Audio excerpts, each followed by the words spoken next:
Good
morning. I at my end, I can't hear anything. That is if maybe the lecture is going on. Probably is it my network or something like that. I can't really tell. So please, somebody should help me out. Likewise, me, I can't hear anything. No, we're still The lecturer have not with the started. lecturer. Okay. The lecturer is not here with us. Okay. Okay, that's all right. Thank you so much.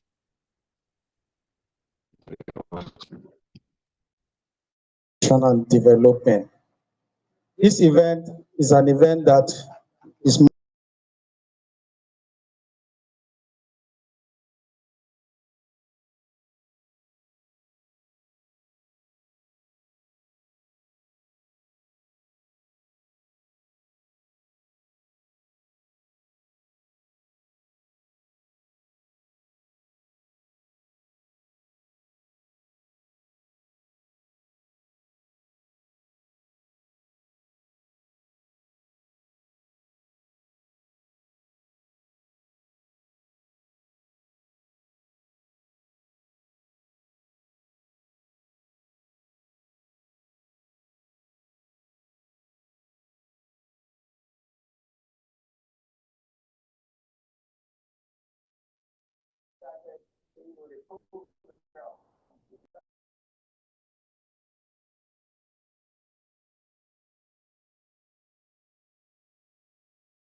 Good morning, class. Good morning. Good morning. Good morning, Mr. Fire. It looks like our first lecture is not yet here. I will need to call. So,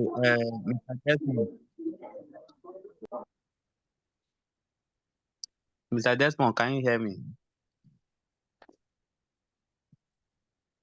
Yeah, I can hear you. Okay. Do you have a good network? I would like to make you the host so that.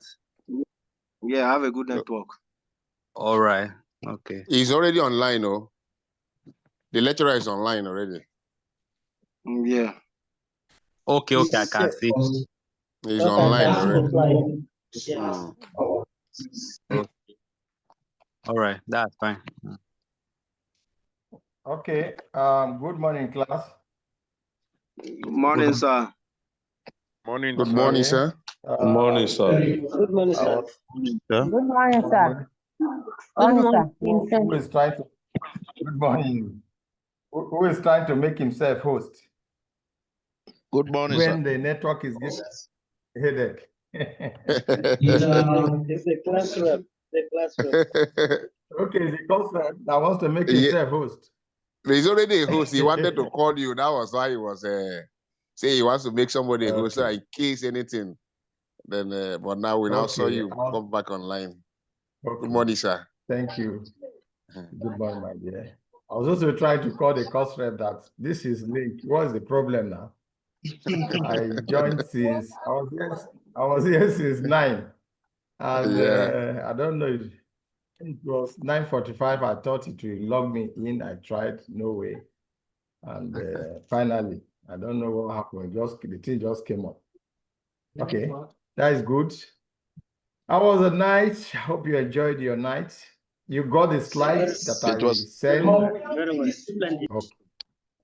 Okay. Night was fine, sir. How about yours? Fine, thank you very much. You're welcome, sir. Today we do the rules. You can see I have added some addition to my what is it called? My name and my whatever information, so that really know who you are speaking with. Isn't it? Yes, thank you. Before we start today, just like yesterday, even though we are behind schedule, I know based on the class attendance yesterday, this is a very large class, and we couldn't finish your introduction. Can we take a few minutes to just do that briefly before we continue? If you have not introduced yourself to us, you've done it in the other class, but not yesterday, having me as your coordinator or facilitator. Can I just hear from you briefly? I've heard from the chairman. I've heard who is this David Raf? Did we talk? Okay, I've heard from Raf. I've heard from Jigba. There are a lot of persons that I've not seen. Today we are just 40. Consrep, is everything okay? Yes, everything is okay. Maybe they are experiencing network glitches. Okay, just as it was happening from my end. Yes. Let's hope so that before we start commence properly, we have others join us so that we can wrap up this class today. I can see Busu Kumadin. Did you introduce yourself yesterday? She has never a lot of people, and I don't know. She Busu. Sir, good morning, sir. Busu. Good morning. Tell us your name and where you are calling us from.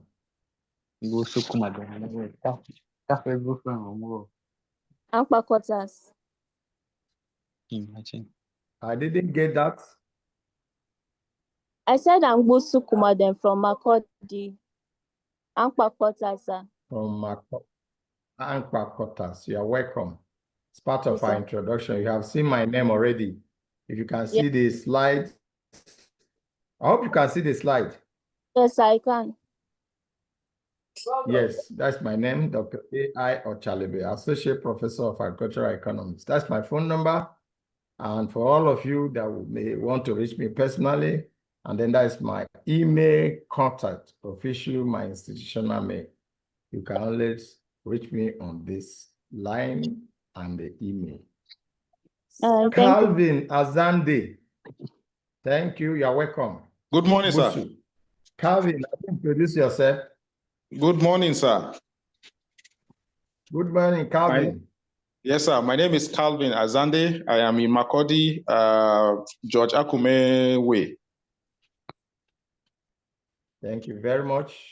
Thank You're you, sir. welcome. Thank you, sir.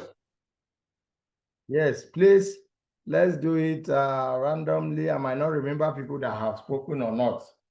But if one is up, if you see one hand up, just raise your hand. Let's do it quickly. It is good that we know ourselves, even though we cannot see ourselves physically. Okay, somewhere, Omonia, but you did that yesterday now. Omonia is like, we heard your voice. Yes, I did. You are regular you are always interacting. Bring your hand down. Thank you, sir. Let me talk to people that have not visited us. Okay. Omar Blessing, Iveren, please greet us and introduce yourself. Good morning, sir. Iveren, good morning. Morning, class. Good morning. We can hear you. Tell us.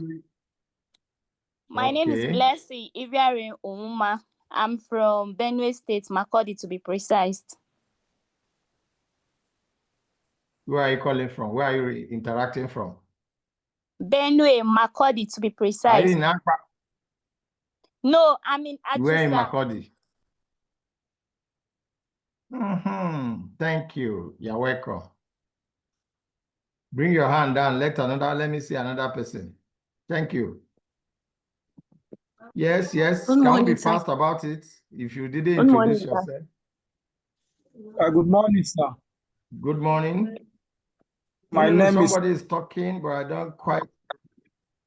Okay. I didn't get the person. Sir. Please, if you raise your hand, I'll be happy. Good morning, sir. As you raise your hand, I will see you and then give you opportunity to talk. I can't see any hand raised now. I'm just scrolling. No hand is raised. Ago, Nado, but we have not seen you. Who is this PPO CPH 241? Your name, 2471. Please put your name. That is not our standard here. I've not seen anyone raising hand for introduction. That is for those that did not introduce themselves. We were not able to introduce themselves yesterday. Good morning, sir. Good. Okay, this is Fanyam, our rep. Is it rep? No. It's rep, your hand is up. Yes. No, my Fanyam. Fanyam's hand is up. I want to hear from him. Yes, my Go ahead, please. Okay, so officially I've never done any introduction, despite the fact that I'm the class rep. So I've seen people mistake my name for when Teokura raises his hand up. Some are confusing Teokura for Teokosu. So I just said, let me do the introduction as well. Please go ahead. We need to know you very well. My name is Teokosu Fanyam Francis.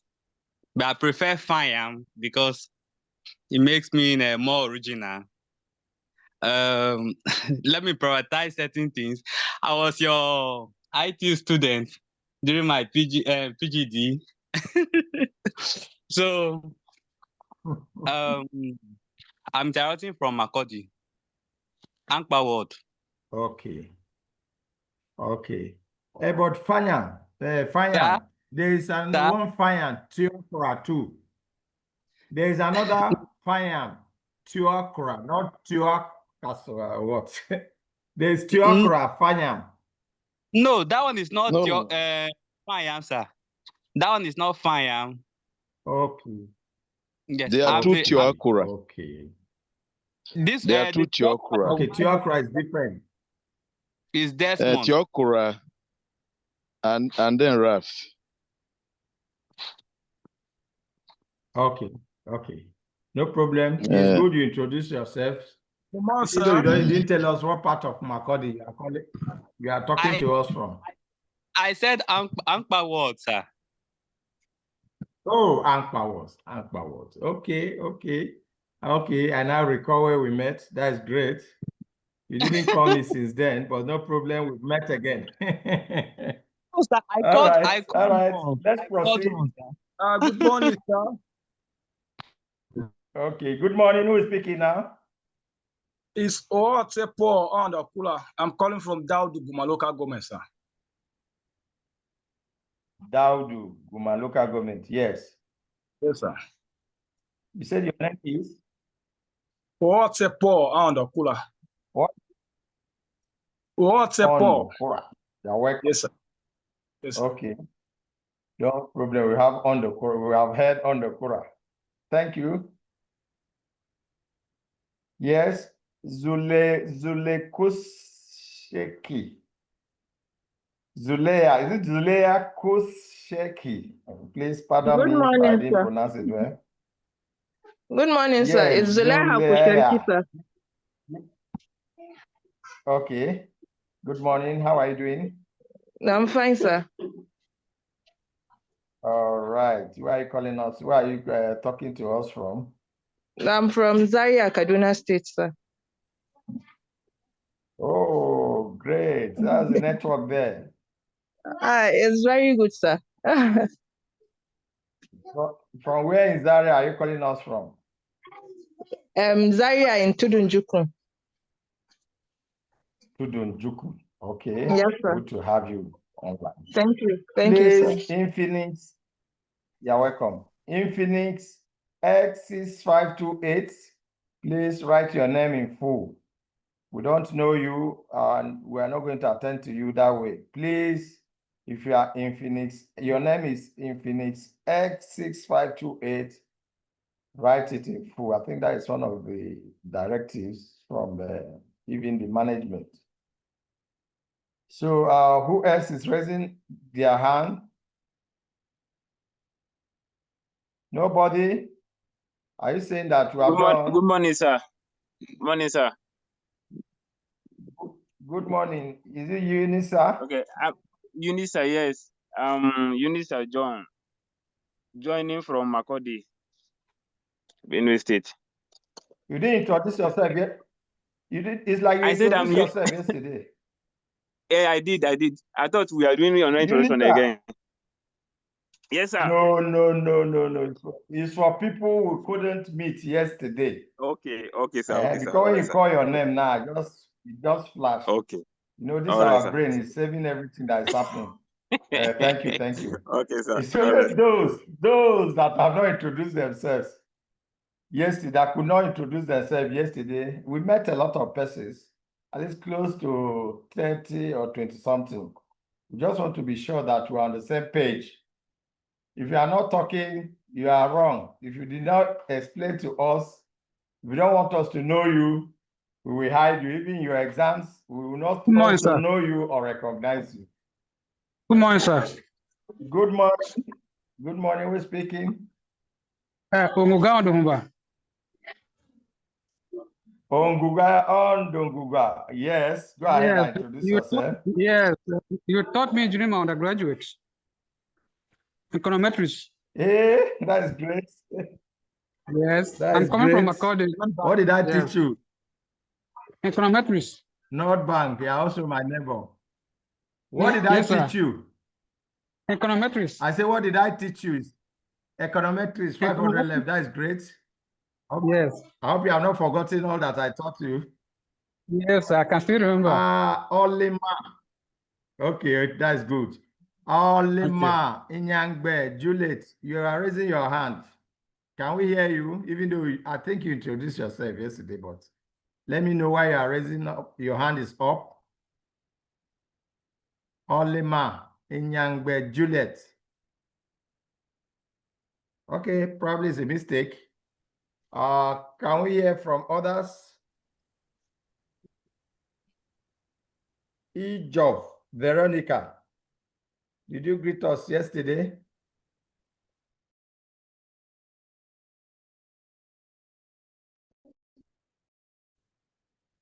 Did you greet us?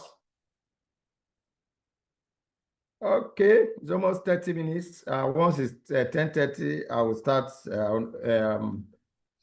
There will be no further introduction. Okay. So, can I say we have all introduced ourselves? Olima is trying to say something. But then the hard network is... Okay, Olima, go ahead now. Let us talk to us, Olima. Maybe network. She's having network. She's having network glitches. If you can reach her, let her relocate. We can't hear you. Olima, Yes. we can't hear you. Olima. Relocate and speak. Okay, you are here.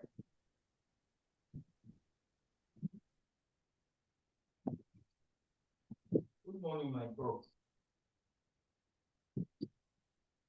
Yes, Olima, we can hear you.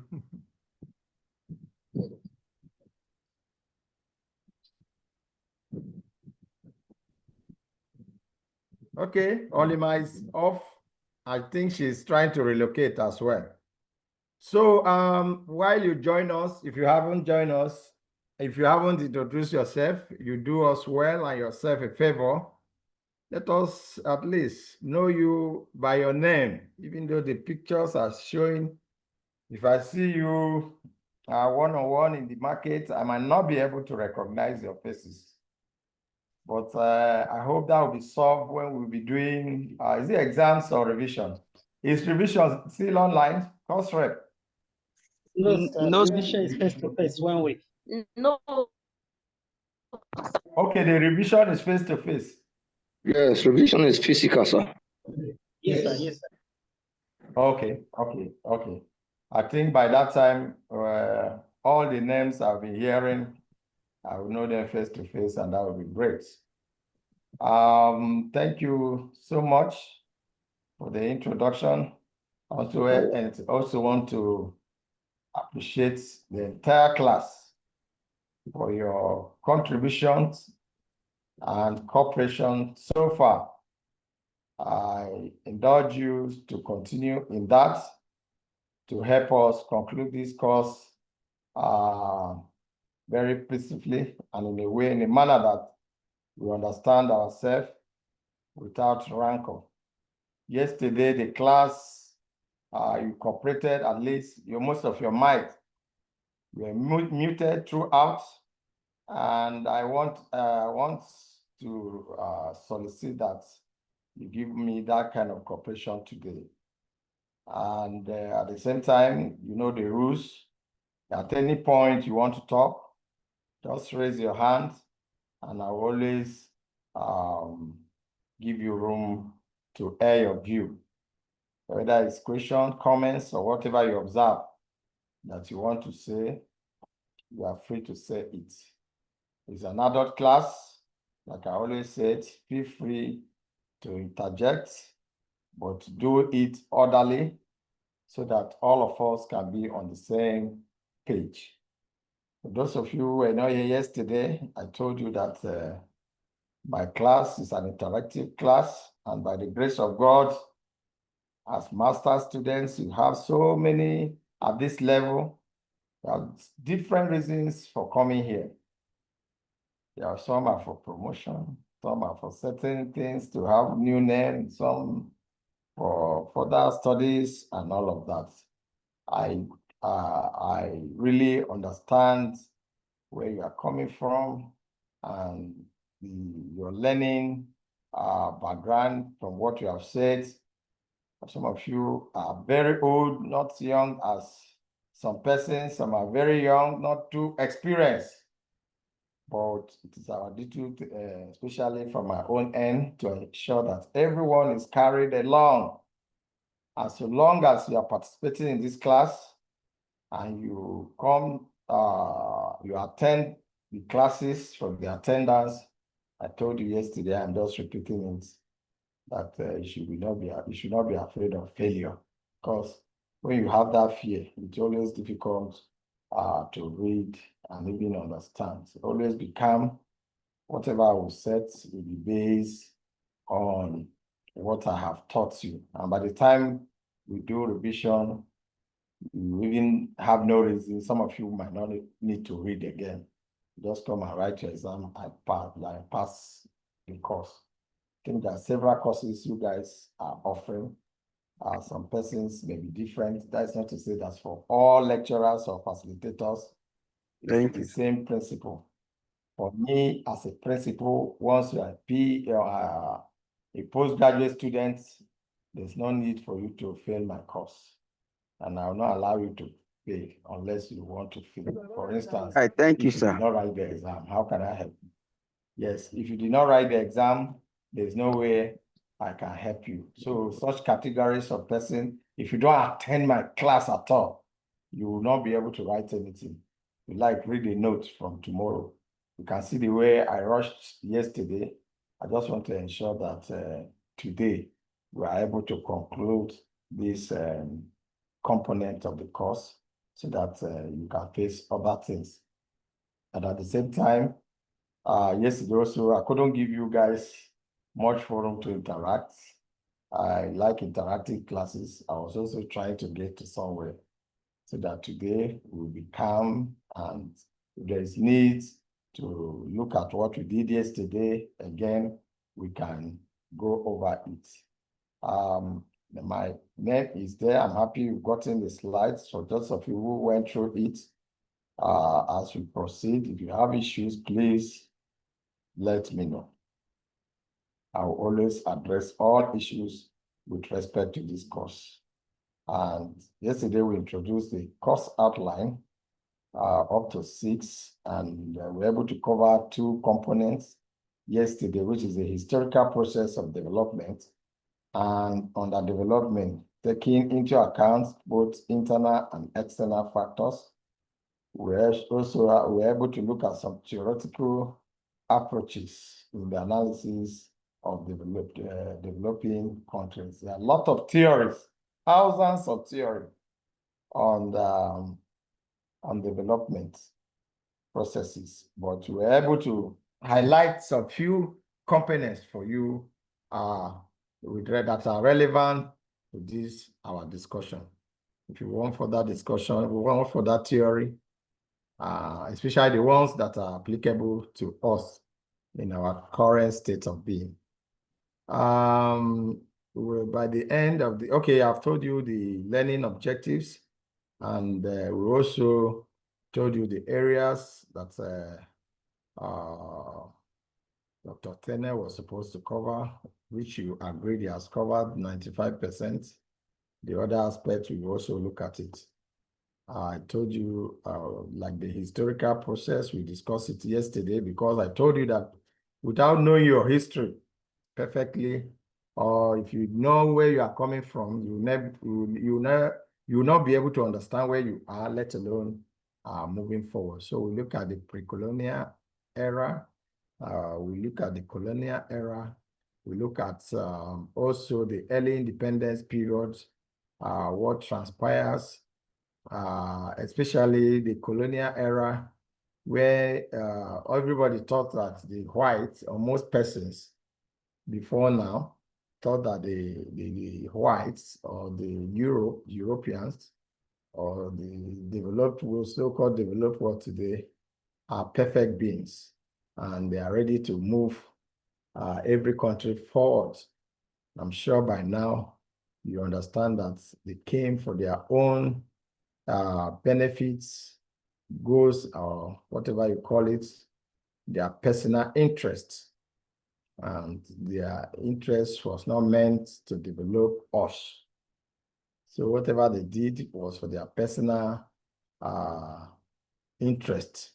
And although we could derive some learning outcomes from their activities all over the world that are colonized, the colony or the person that, the individual that colonized the countries, they know they have their target is for the minerals, resources that they must have found, or what good they have found in that particular country.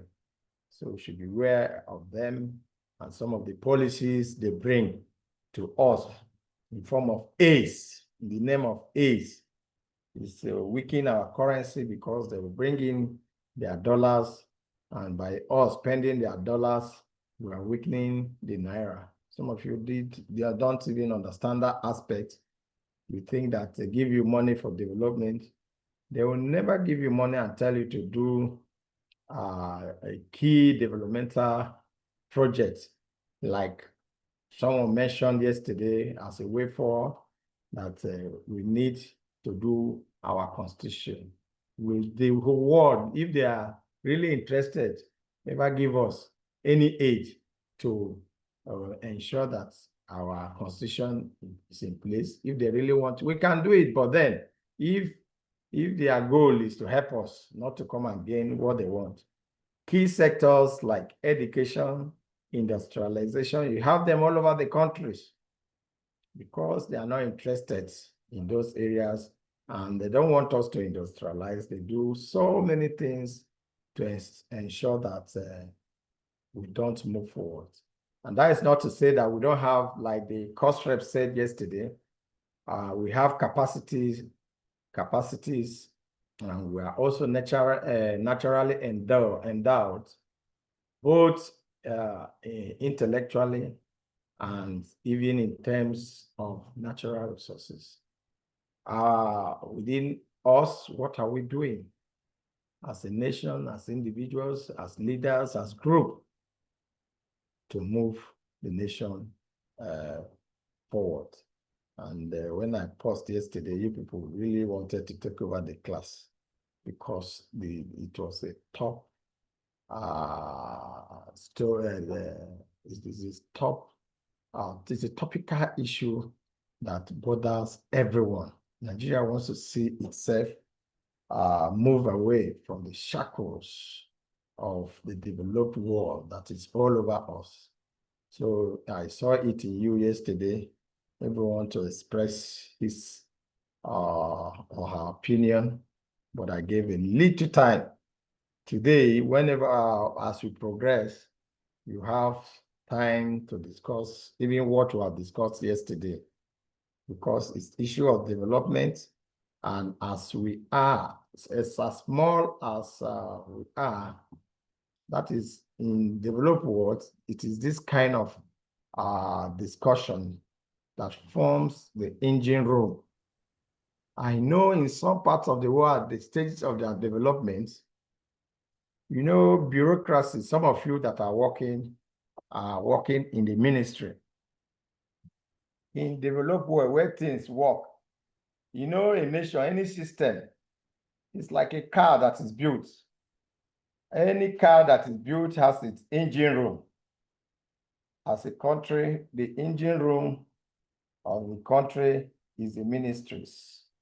Is the ministry, or the ministry combined. That is the engine room. That is why in some countries, where you graduate with first class, they push you to the ministry. The ministry is a core and engine room for policies and everything. The leaders come and go. The ministry is a career for most people. Unfortunately, like I said, in some countries, if you are not if you have first class from whatever field, and you are not following a career or you are interested in working for federal government, they take you to ministry. What do you have in ministries today? It's people who had no job, people who are not ready, who have not performed well in the university are mostly or people that are willing to work there, but not the best brains in Nigeria. That is not to say we are saying everybody in the ministry is not good. But Nigeria can do better if they recognize that it is the ministry that forms policy, monitor, do evaluation for all those things. The politicians only take the glory if the ministries are ready to work, if they are ready to supervise. The kind of rigor that goes on in terms of system checks that are in place, if those things are brought out, are able to, if both at state at the level, if they are brought to fore, Nigerians will not be having problem. You have Ministry of Education that should be checking us, even as professors, our younger ones, non-academic staff, and all of that for wrongdoing, or reward you for good doing good. But it's nowhere in place, and it's affecting us. We don't know where to start. We are proposing a constitutional review. We are proposing advocacy. We are proposing adoption of different theories of the engine room. This one just came to my mind of any nation. When the engine is not working, there's nothing that will work. The engine room of development, the engine room of any country are the ministers. They are the ministers. But they have collapsed the system such a way that, especially during the military era, because actually, like someone said, the British or the whatever were able to, or the people that colonized us were able to ensure that these ministries function. I think with this, there are one or two good things they do, even though it was for their own, to ensure the functionality and get their own policy target or interest. But these things were in place those days. You cannot be a civil servant or whatever and don't come to work at the right time or go back. You have supervisors at various levels. But today, we were told during the military that if you are good enough, if you are related and you have long legs, promotions were done haphazardly. If you are a junior staff and your father is a general or major or whatever, they push you up, and gradually, I think I was listening to one permanent secretary. This is a former one or two, the one before this one, I can't remember how he was talking on these channels, television. Is it Independence Day? They call it something, I've forgotten. They speak, a big crop of intellectuals, and they discuss the issues of Nigeria. I think that permanent secretary was well experienced, and he spoke extensively how ministries used to work as at then, and how the nation was functioning until the military came and disrupted everything. Although not to shift blame, even those military eras were also as a result of the calculated efforts of the British that colonized us. So we will not leave them fine, whether you like it or not. We will talk about them, even though we need to do our own thing to ensure that we leave them. If we don't talk about them, we will not appreciate how dangerous they are to us as a species. So we must talk about them. They didn't do us well. We must also ourselves, like you said, things we can do without them, like the issue of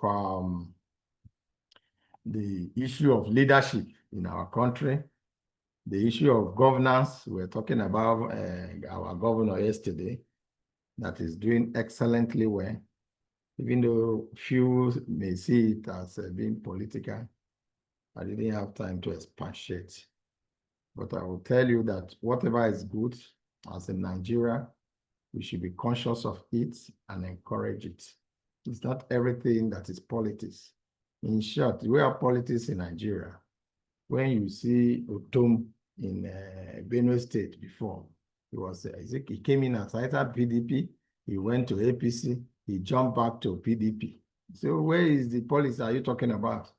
The real politics that should interest us is capacity, capacity, capacity. Who can deliver for us as a nation? If one is doing it like I had in Anambra State, it was, I think, what is it called? Governor, this person, Governor of CBN. Professor Charles Soludo. Professor Charles Soludo. Soludo. He's doing well. Yes, he's doing well. He went there. A lot of investments. I don't know about now. I've been hearing and I'm hearing it, but he did very well. He's from one party that is not even the major party, but he's doing well. People should praise him.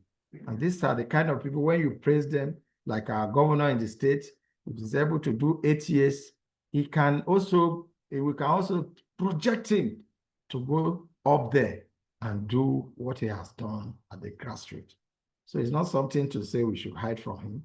Those that were not doing well, like Tom, even when he was in power, some of us spoke, even on television, we wrote and criticized objectively his government. He came to this thing, he was not doing anything, even road was not constructed, nothing, was not paying salary for 6 months. When Gabriel Siswan was here and was not doing well, this man went to church and was crying that this how can a governor with sentiment not pay salary for 3 months or so? He came, his own was worse. And today he didn't leave any legacy. The only legacy is to go and cry and expose our weakness as a state and say, everybody, most of us were not happy with that. And we said it. Now we have a God sense, so to say. We should encourage him as a leader, a good leader, and areas he might not be perfect. We also tell him, in this area, you are not doing well. This area of development, you are doing well. And we should reward him. The second thing. That was the point I was saying yesterday. And some person thought I was talking to politics. Thank God I didn't call the political party he was. All we say is that he is doing well as an individual and should be encouraged to continue and then take Benue State. Benue State was created the same time with my Enugu.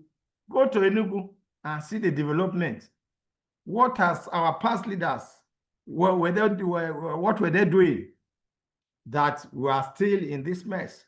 And this man has come and bring, if you go to Enugu, I traveled with one of my friends, and I told him that these shop rights, big, what's it called, supermarket and all of that.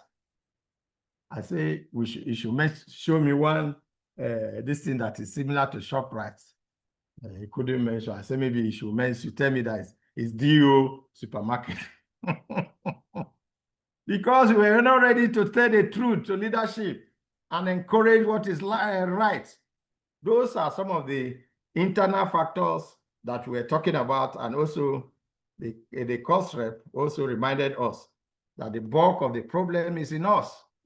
And even though the whites have done their own, we can stay on our own and refix or fix this country so that we can move forward. So we talked about the colonial era yesterday. We talked about, that is 1861 or so. We talked about early independence, how things were working. At some point in this country, the dollar was exchanging as a lesser rate to our naira. And at some point, they were at par. That is why those days, because those countries, the system is working. When they see that you are growing, they respect you, they call you. Which is the prime minister at that time that went to UK, US, see the way they were respecting and watch the video. What's that? With the prime minister of Nigeria is from the north. The way he was addressing their house. Tafawa Balewa, yes. He was addressing the world. When Even the other one from the east, all of them, the world respected them, you know. But somehow today we have been weakened so much that we don't even want to hear the truth. We don't even want to talk to ourselves. As little as you think you are, you can be the change that you want to see. As we speak in this class, you should be able to pick one or two things, whether directly from what you are talking, and try as much as possible to influence someone close to you. All these so-called leaders that we see and we think that they are untouchable, they are our brothers. If you come to my village where I live, the House of Rep now, if you go to the village, I just turn and go to his house. We are neighbors. I talk to him when the opportunity comes. Some of you can still do the same when you know the truth. And some of you actually know the truth, but how to coordinate it is always a difficult thing. You can, like I said, advocacy is one of them, for one-on-one interaction, through community engagement and all of that, as you have learned. We can speak truth to governance and continue to work as one. If Benue State is working, for instance, Nasarawa will copy from Benue. Like Soludo is working in Anambra. People are envying, are saying, he did this, this is what he's doing, this is what he's doing. And another governor will follow suit, like that. The ones that are relaxing, or if you even go to leadership, you did not perform, the following year, you should not be rewarded. But in our own case, it's the people that are working hard, but because they are not sharing money to the group of politicians, they are always angry. They want, but the masses, if given opportunity like in 2023, as all of you saw, even though you claim there was a rigging, I've never seen an election as perfect as that brought different political parties to National Assembly.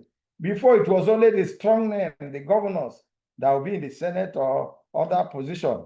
And then you see the ones that have been there will go back. In 2023, those things, we conducted the election, it was rigged. In 80% of what happened was rigged. That you didn't win did not mean that it was rigged. In short, let's be practical about it. Can you rig in a state, we are all Nigerians, or local government, or council ward, that you are not popular? Who are you? You must be very popular in a place to be able to rig. So in 2023, people were saying there's rigging. I said before, were they not rigging? Now that it was left open, the voices of the masses were heard. We hope that they will leave it to the masses, because whatever we even say in terms of election or whatever cannot change the reality on ground. If you are good as a local government chairman, as a councillor, as House of Rep, people have the capacity to overwhelmingly bring you back. If you are good as a governor, whatever, even if we say the governor is bad in this our platform, and it's truly good, he has affected people, he has paid salary. This man came in Benue State within first this thing of his term, he paid salary. Without, you know what he did? He locked all the accounts, because the outgoing governor, his predecessor, what he did was to open several accounts and collect loans ahead, so that when he come, he will not be able to function. The man, as a man of wisdom sent from God, closed all the numerous accounts, I think they named them that time, and wrote that no bank, no money should be paid to that account. And all their contracts, fake contracts, even people that were employed when you were not paying the existing people, he sacked them. And we are happy. We've not heard of a month that people say salaries were not paid. This should be said to the whole world. And you people, if it's not working in your state like that, as it's working now in Benue, you should also find a way to let people know that it is working in Benue. So we will proceed. It's just a recap of what we discussed.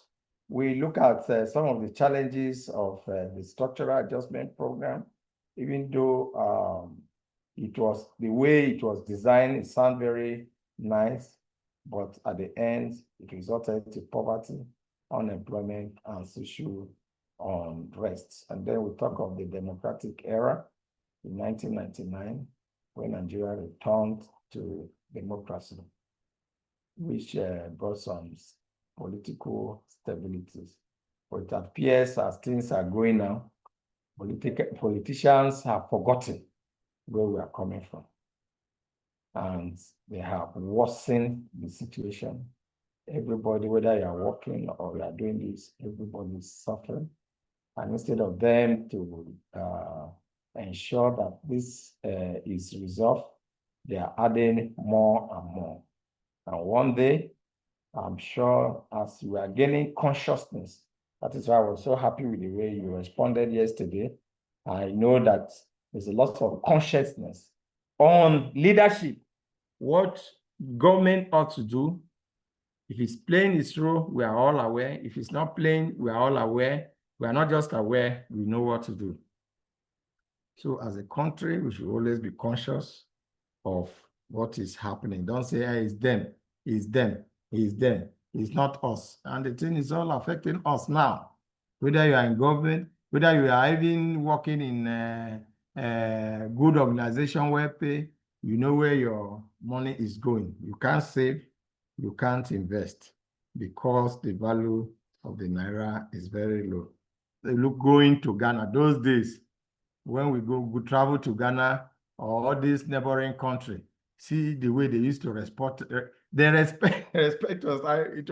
Was it in which country? I went to conference, and the way these people were, especially Nigerians, the way we used to look at US, that's how they look at us in elsewhere in neighboring nations. Before now, because our currency, if you go, is it safer?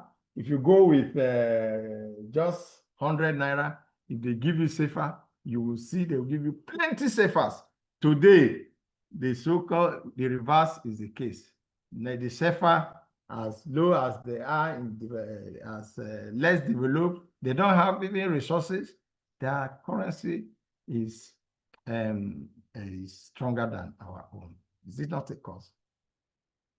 Let me pause here. Do you want to react? If you don't want to react, I'll proceed.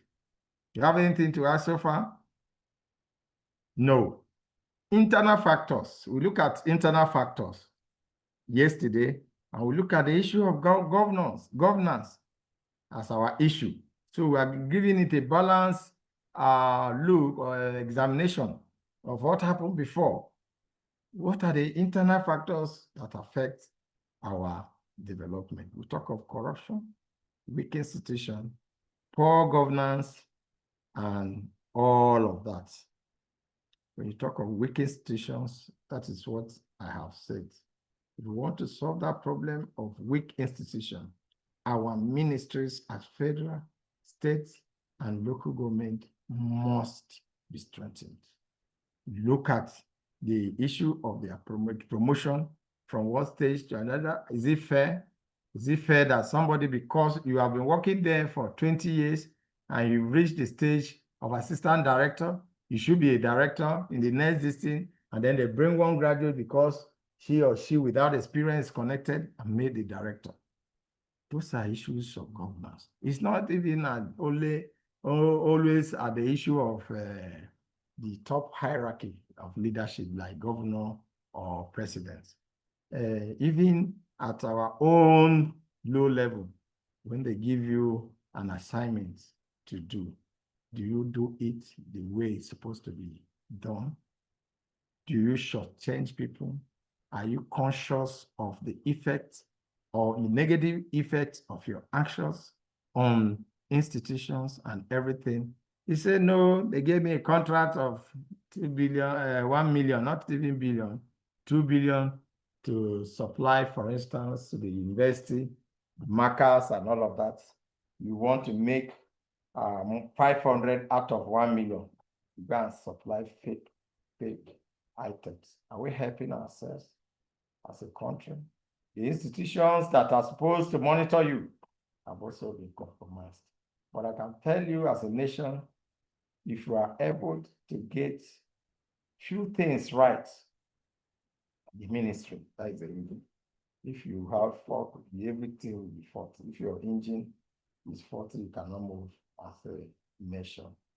And apart from just the engine being faulty, if other aspects of development are not also working, there will also be problems.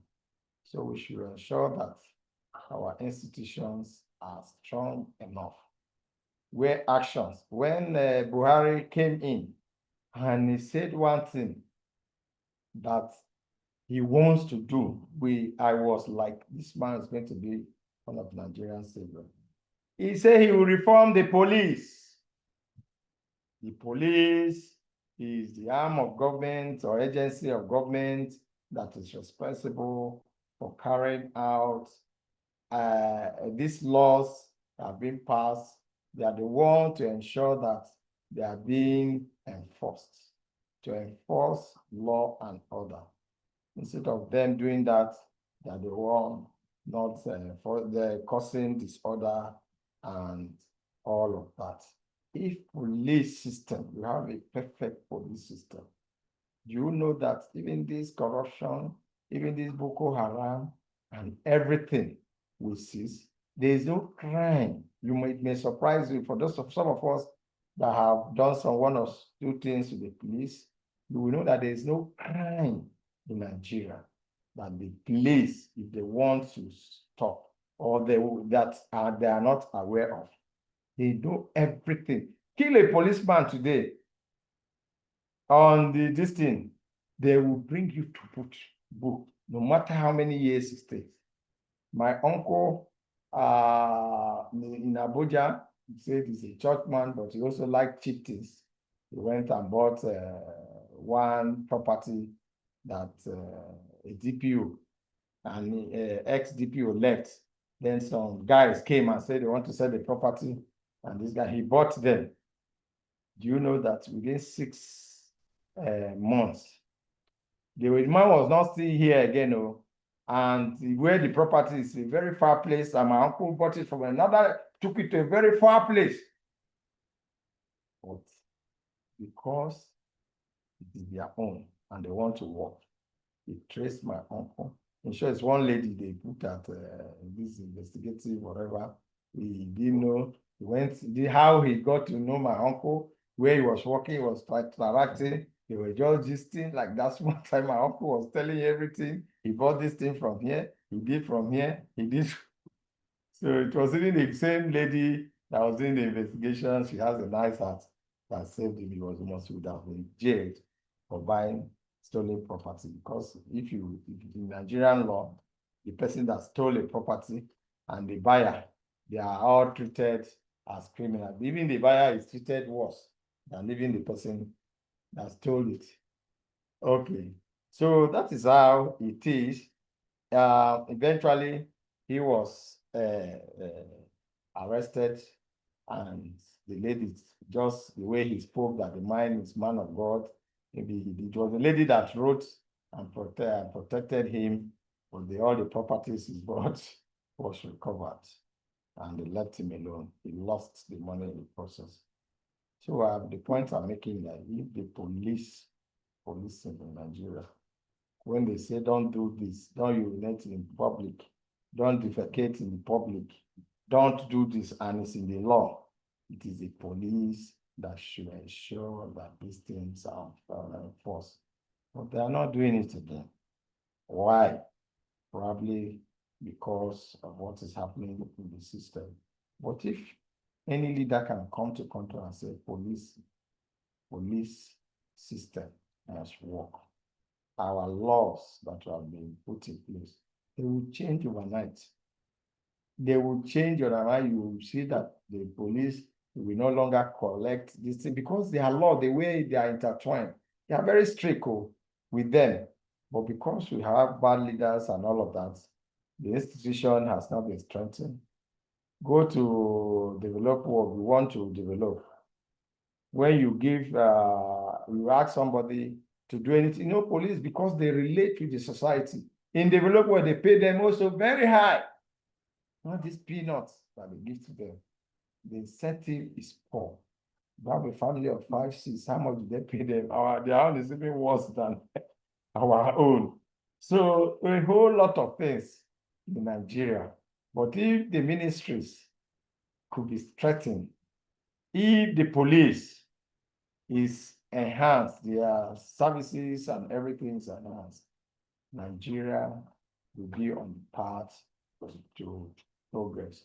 As small contract that is given to you, and if you don't do it, police intervene. Then, in short, all aspects, the key aspects, it's possible for police to arrest you.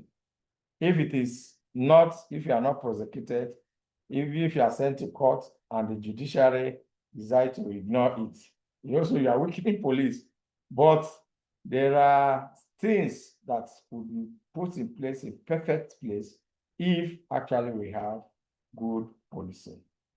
And then ethnic and religious conflicts as internal factors, we are all witness to what is happening in the countries. Tribes against tribes, villages against villages, our ethnic group against ethnic group, and all of that. And sometimes we don't realize that crime is crime. If your village, for instance, is fighting another village, and you think that it is your own tribe and is inflicting harm on that village, you are happy or you are not concerned about it. The same village that has done that to the other village will come to you as even his own tribe and do the same thing. But we don't know these things. We ignore them. If it is religion, maybe Muslim and Christians in the north, look at what they're happening. When they started, I was in Castina years back, and when they started, it's always they said is Christian versus Muslim. So they will burn what is it called, Christian houses, this, that, nobody will talk, because the people there felt, even the people that are not part of it, felt that they are not involved, they are not concerned. Is the non-indigenous and the Christians that were killing. And when they kill and pursue all the Christians there, they started killing their own, what is it called? People that have the same religion. They started killing one village to another because the villagers, what's it called? The people that are strangers, they have finished them. They are now terrorizing the various. Go to Bonona. Who is this thing that is there? Is the indigenous, it is their own tribe or their own religion that are killing now. They don't care about religion, they don't care about who you are. But when it started, everybody kept quiet because they felt it was not their past. It has been all over the country. It's not only in the north, even in the south, in the east, when crisis it's taking place between one person, it's just like a criminal. If these criminalities that we see starts from the house, and sometimes it is because we ignore the actions.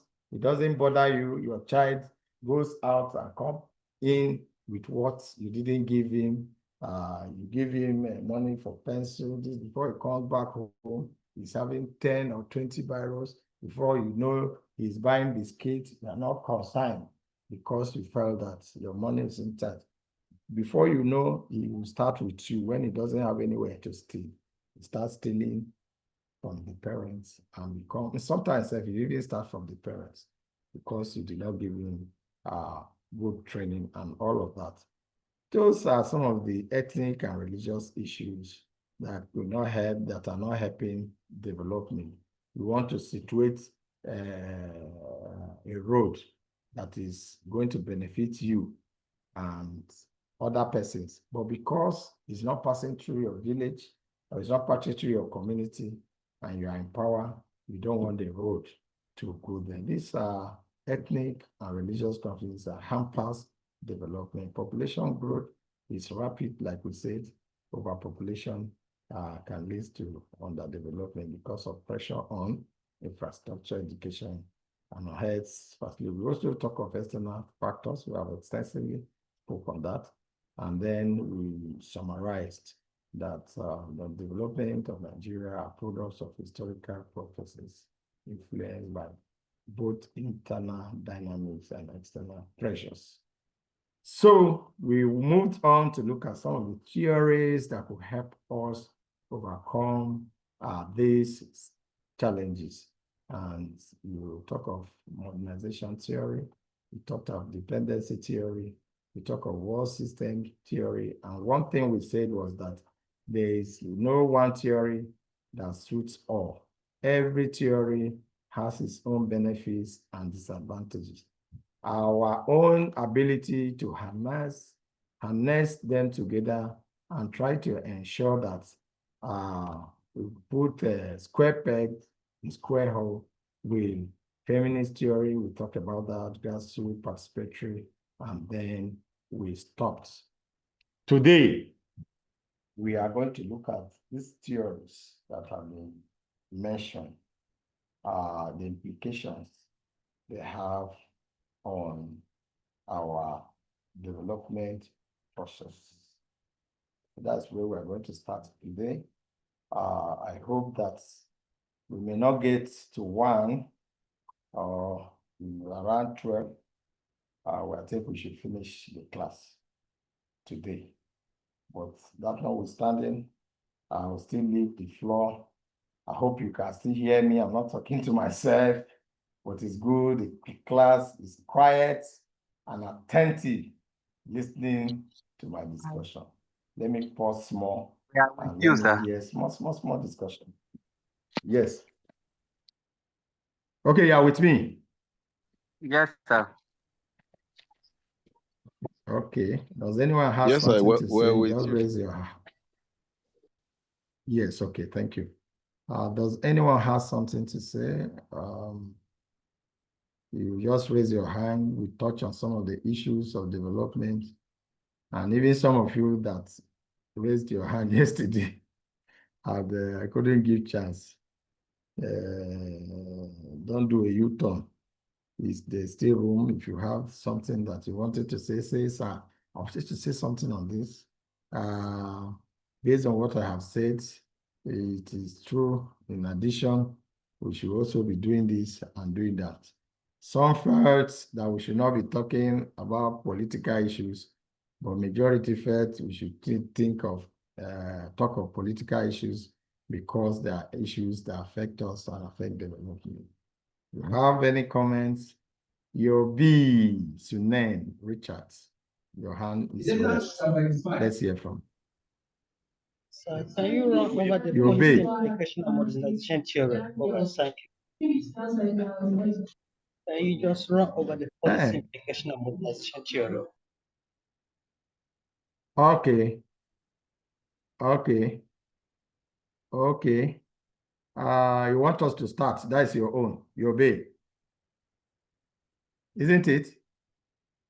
You can put down your hand. It's like I heard somebody from background. Someone was saying something. Okay, let's run over the policy implication of modernization theory. Okay, I got what you said. That I should run through the policy implications of modernization theory. Before you make your comments? Is it before you make your comments? Yes, sir. Yes, sir. Okay. They are not treated. Okay.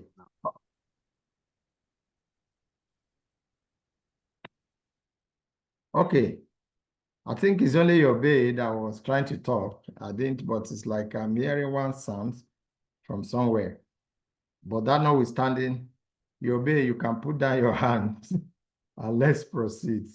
Policy implications of modernization theory. Modernization theory is talks about development that follows a linear process where countries progress through similar stages to achieve economic growth and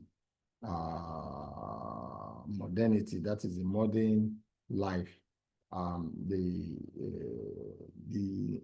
policy implications, it follows generally on, its emphasis was on developing industries that drive economic growth and modernization. The emphasis is on industrialization and investments. And the first aspect, the policy implication of that model is that if you are following through a linear process, countries should first do investment in education to create skilled workforce and promote cultural shifts towards modernity. Those are the, if you are to follow a linear process of development, the first thing to do is to invest in education. We have cultural behaviors that inhibit or does not encourage growth and development. What are some of the cultures? I want to hear from you. I'll not be the only one to be talking. What are some of the cultures that could stop us from growth that we need to shift away from and embrace modernity in those areas? I want to hear from you, class. Raise your hand and let me hear from you.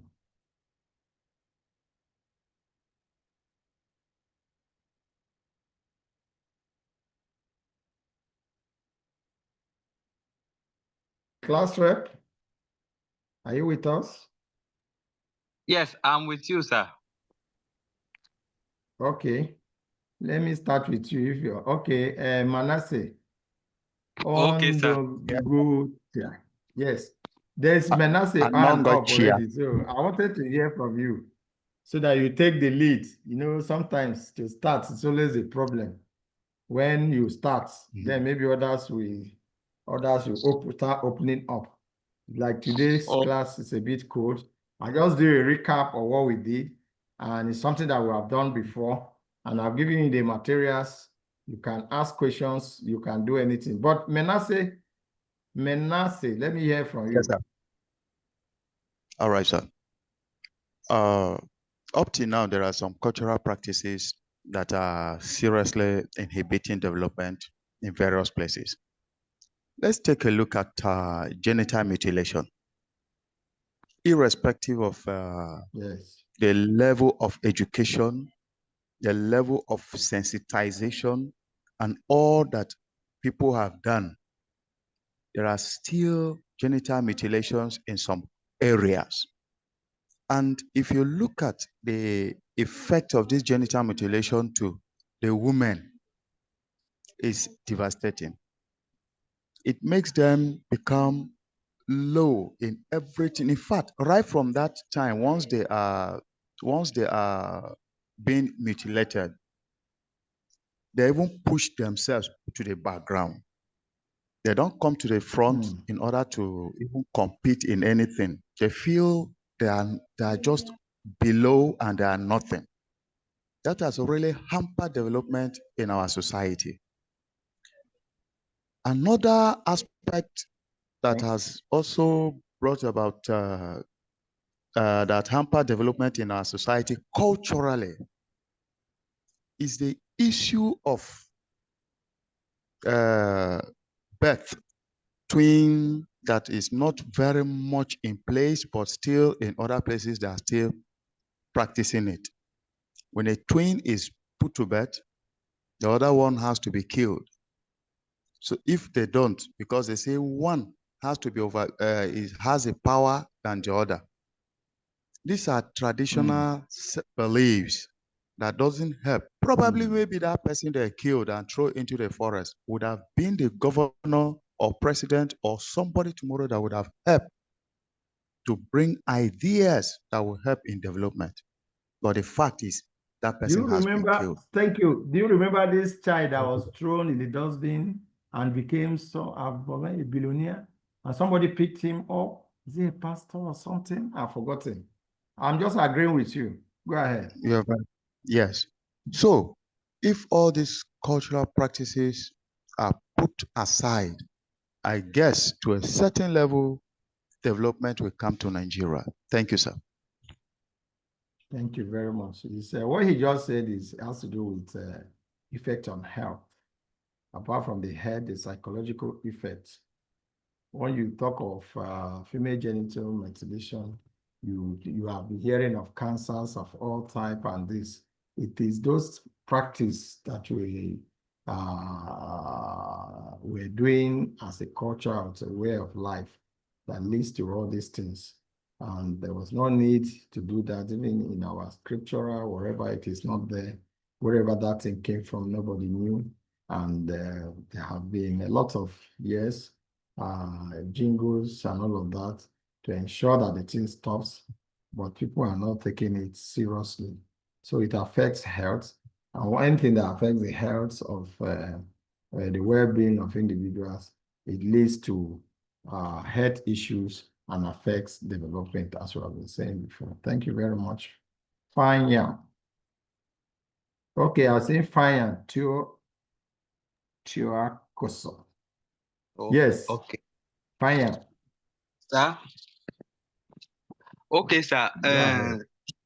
Thing in Nigeria, which has become cultural, and then it's affecting us. So, do you know that you, as an associate professor at the moment, cannot contest for certain positions because they will assume you are still, they will call you a small boy. These are issues. These are issues that are affecting us. We are no longer looking at the best hands. We are not looking at the meritocracy has been reduced to, no, it is my turn now.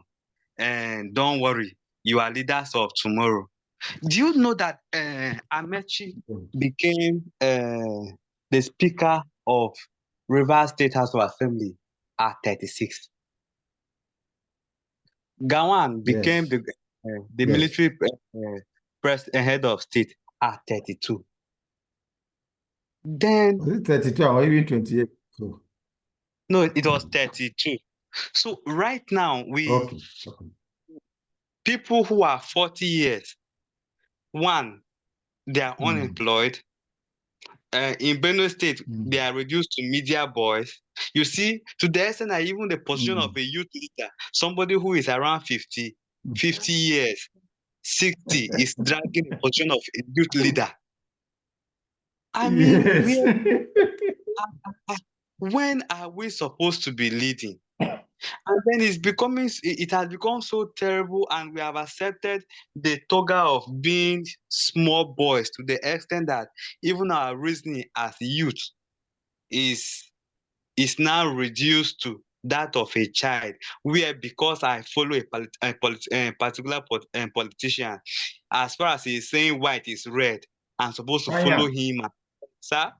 Fine. Sir? You're on track.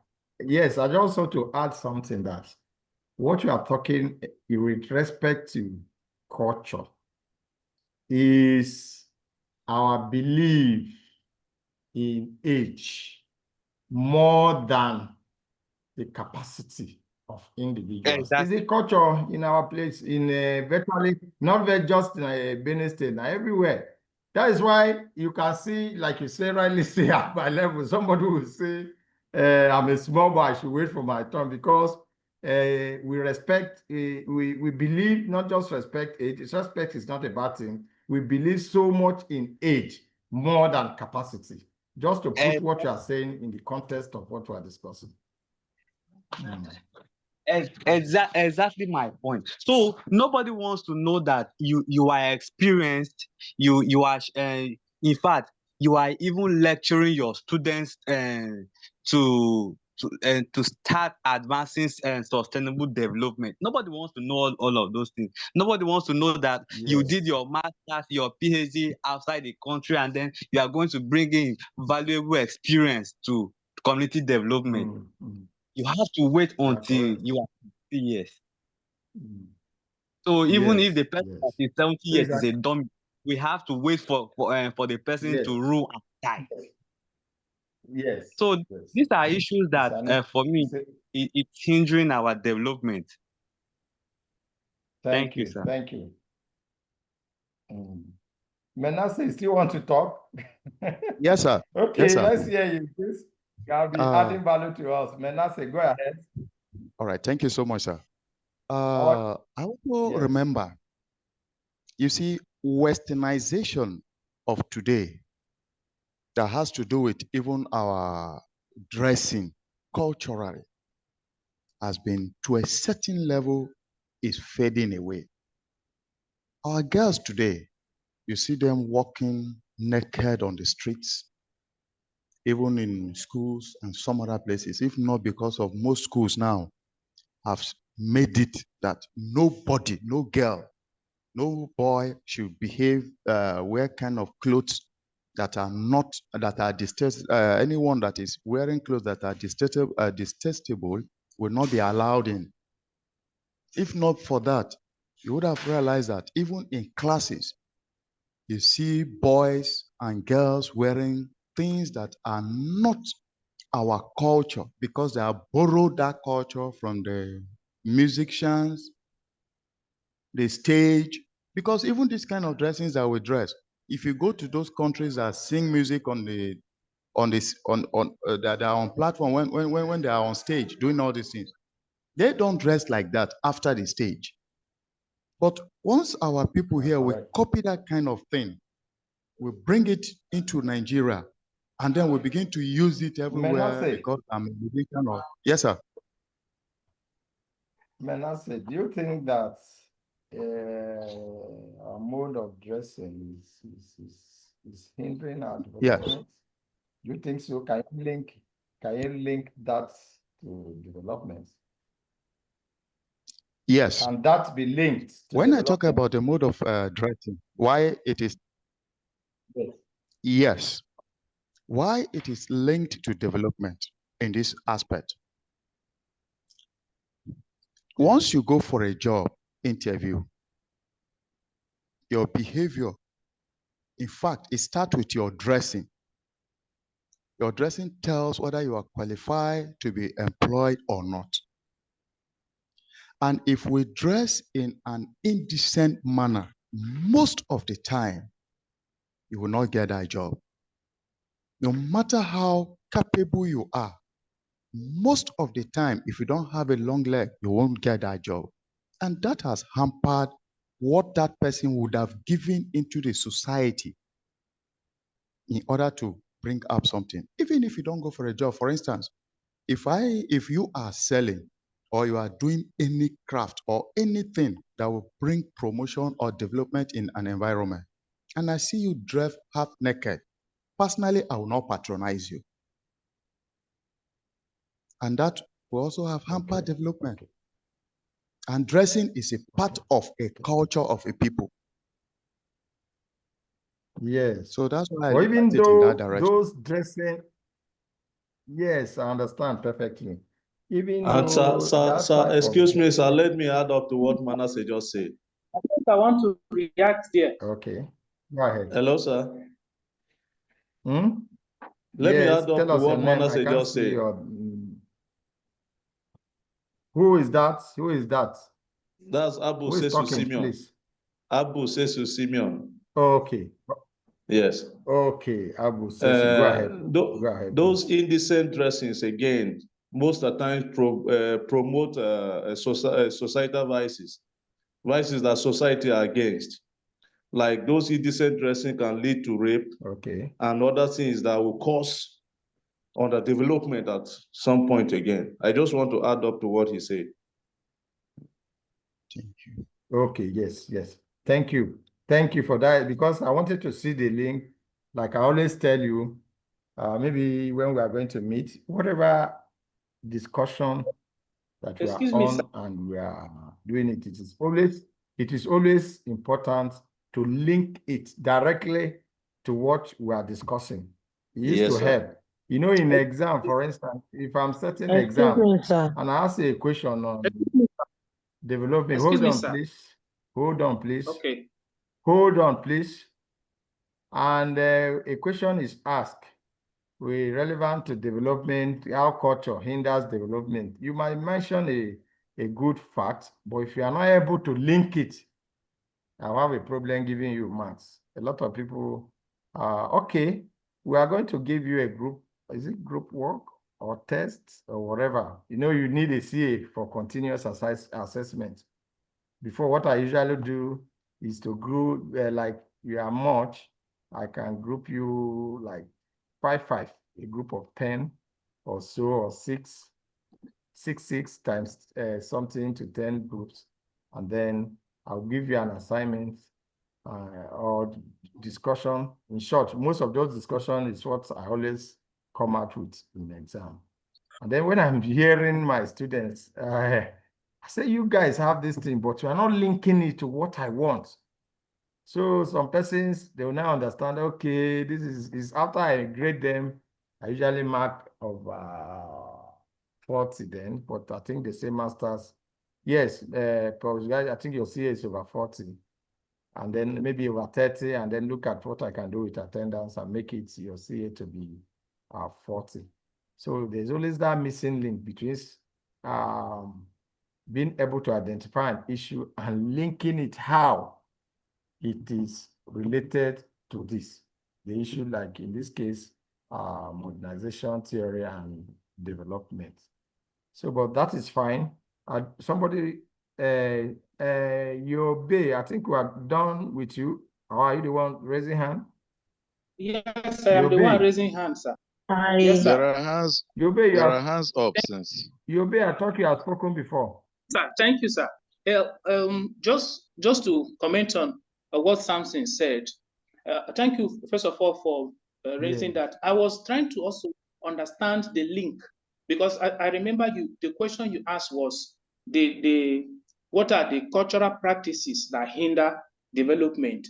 And when he was raising the issue, I was like, how does this is indecent dress actually a cultural practice? Is there any culture that actually sanction indecent dress that we can lay hand and say this particular culture, the sanctions here are just effect of what free will, what people do out of their own volition, and then the effect of what their actions. So I don't see that as actually a cultural practice.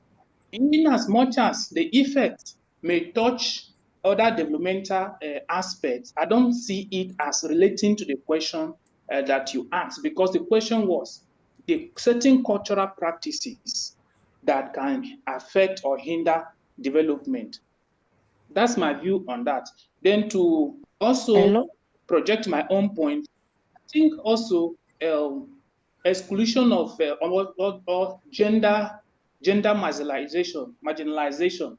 When there are certain cultures up till now that you find people, they find it difficult to include women in participation in community functions, even in politics, is becoming an issue. Even though Nigeria is still struggling with that they feel that the women are less human, so to say, and they shouldn't participate in certain functions of the community that affect development. So that's what I just have to say. Excuse me, sir. Thank you so much for your input. It's clear. Okay. Your response is very clear. Your ambitions is very clear. But Okay, he has also, when I asked the question, he was able to link it. And so we can leave it at that.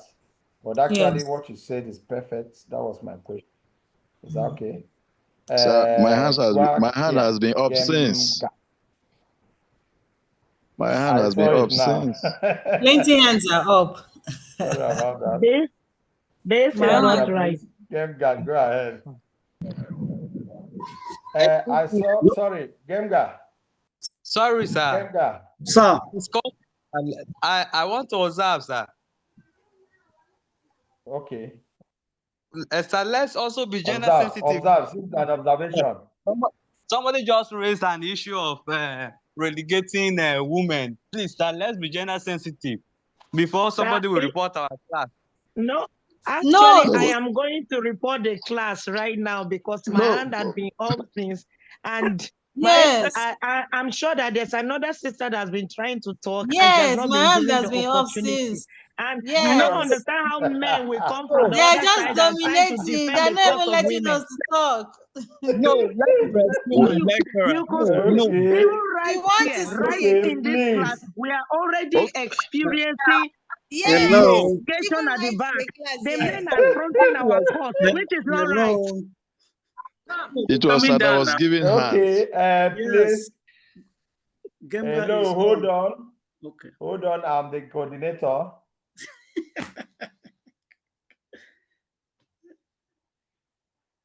Okay.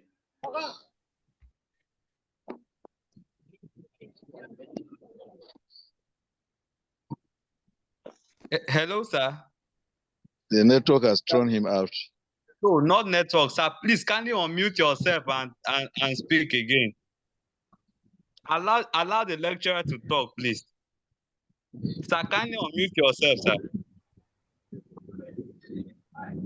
He has gone off now. He's not here. Did you see his name?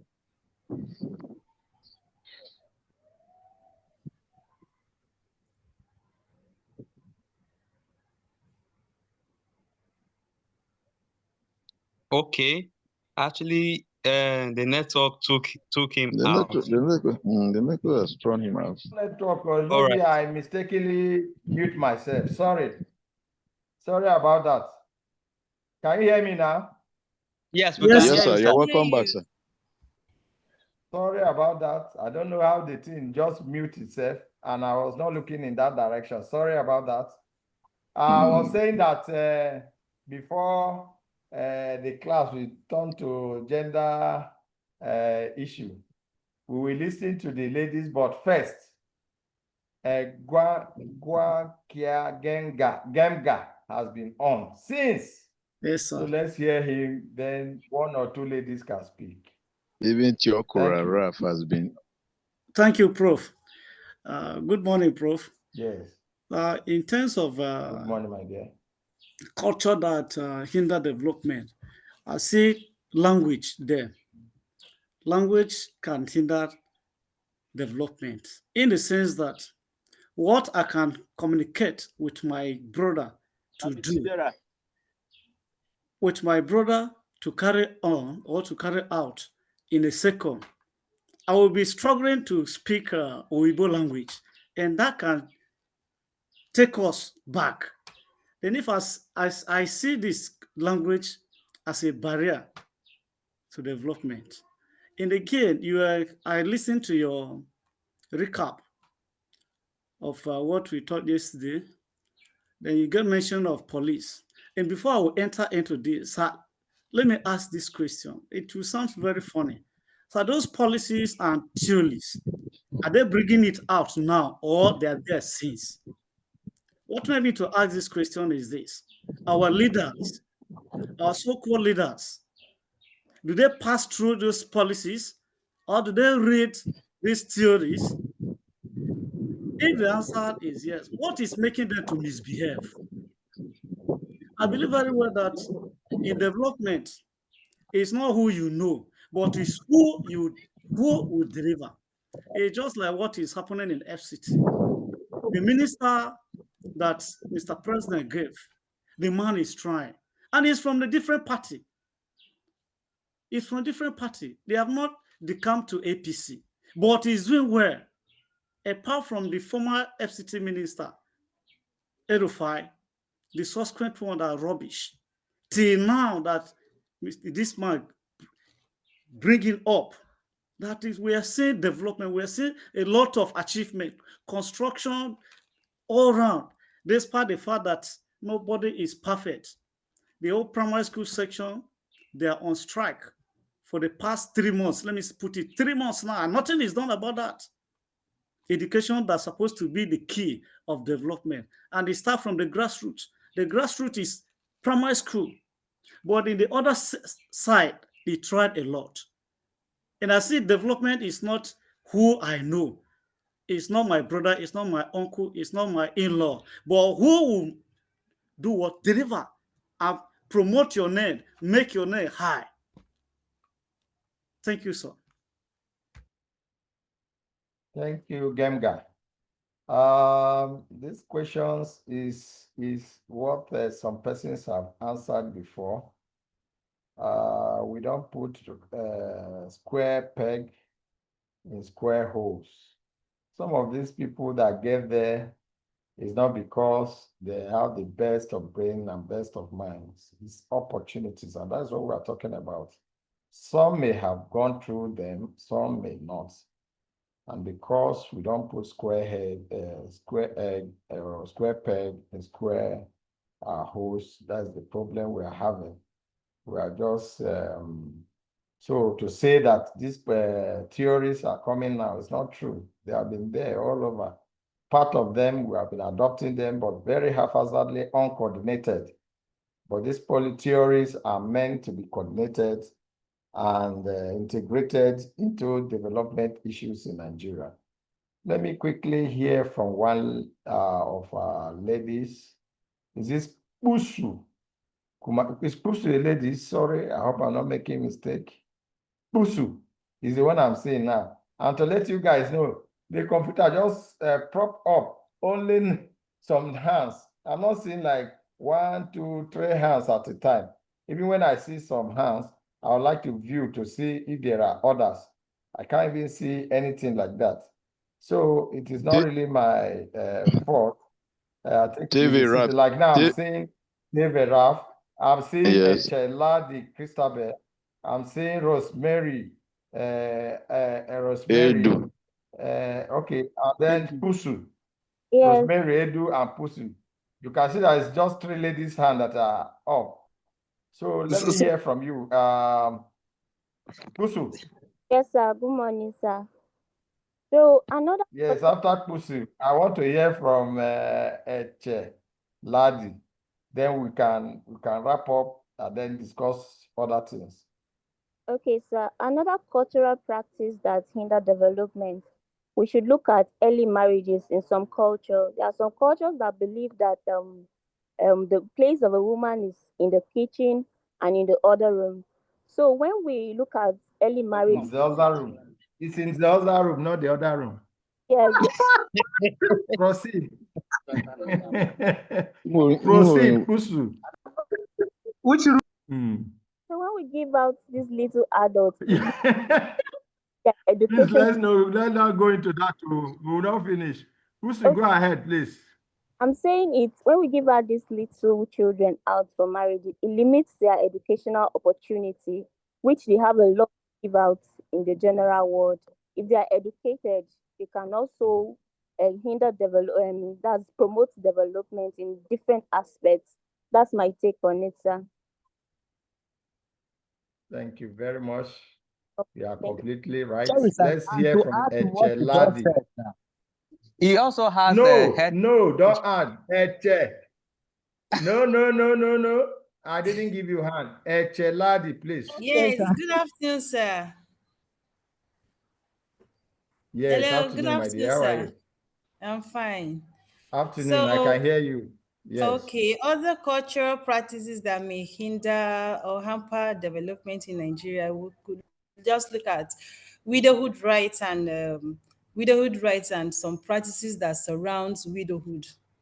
You know, the dehumanizing practices that is practiced in some parts of the country, and the way they force them to undergo cleanses. Sometimes it gives them a lot of trauma, and they don't they feel like they are not good enough again to participate in economical activities, because a lot of those practices make them make them feed down, gives them a lot of downs system, bring them down in their system that they feel that their own is gone Yes, in they life. look, they feel So inferior. They feel yes, they feel a inferior lot to inferior participate to actively participate in in other, community development or other this thing. Thank you so yes. much.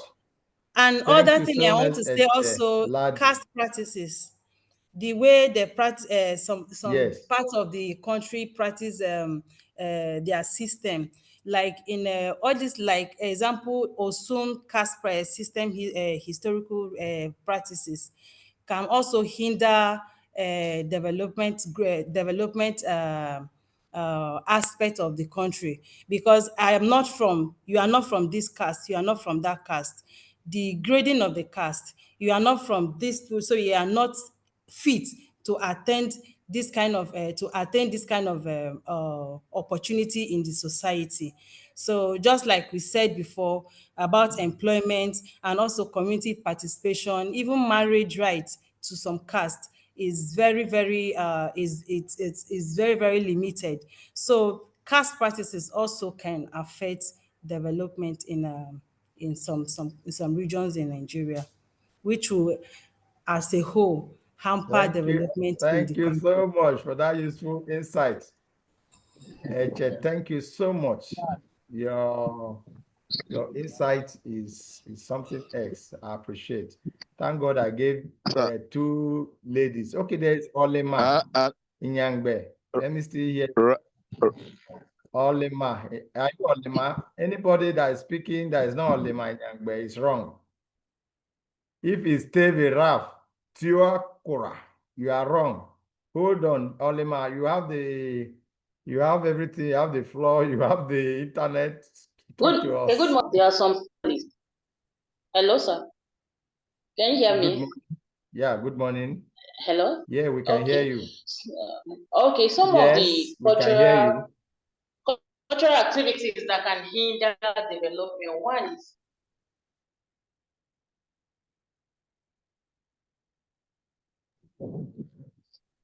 Olema, if you can hear us, we can hear you.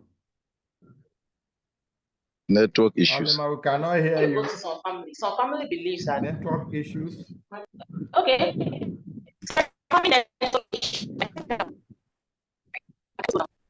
Can you hear me? Uh-oh. No, it's just breaking. Can't hear you. Okay, can you hear me? I guess the network is bad. Yes. Maybe she should drop. I don't know if Cosrep is hearing you. Okay, can you hear me now? Okay, chat with Cosrep. No, we can hear her now. We can hear you now. Okay. We can hear you now. Okay, one of the issues that can hinder development from the cultural aspect, I think, is strong family ties. Now, the bonding between some members of the family is so porous that when you listen to what, there is no agreement between families. And when you have that kind of scenario, it can hinder development because some are against, some are for the issue on ground. And let's talk about, when we talk about like some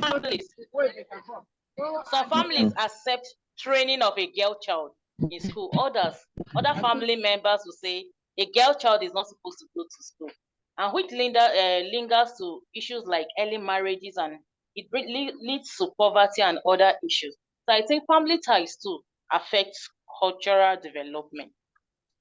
Thank you. Sorry, Olima. Did you say family ties or family type? Family ties as a T-I-E? Tie. Okay, Yes. Okay, I got you. That is. But do you see family tie as a culture in our own system? It's not not really it can be it's not a culture, but it can link to cultural development in the sense that there are some families that don't believe that a girl child should go to school, some members of the family. Then others believe that a girl child should go to school, others say a girl child should not go to school. So when you look at it from that aspect, it leads to a lot of cultural issues that hinders development. Okay. development. Okay, let me quickly run through the policy implications of modernization. I'll come back to you, Teve, Raf, but not now. Just hold on a bit.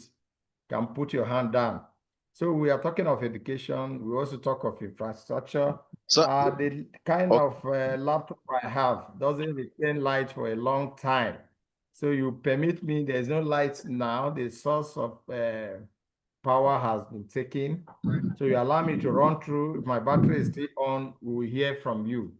Is that okay? oh, So okay, sir. let's look at the policy implication. If we are doing following a linear process, we should also ensure infrastructural development, building infrastructure such as roads, ports, communication networks to support economic activities. Political stability is also important based on this theory, promoting stable governance structures to create a conducive environment for development.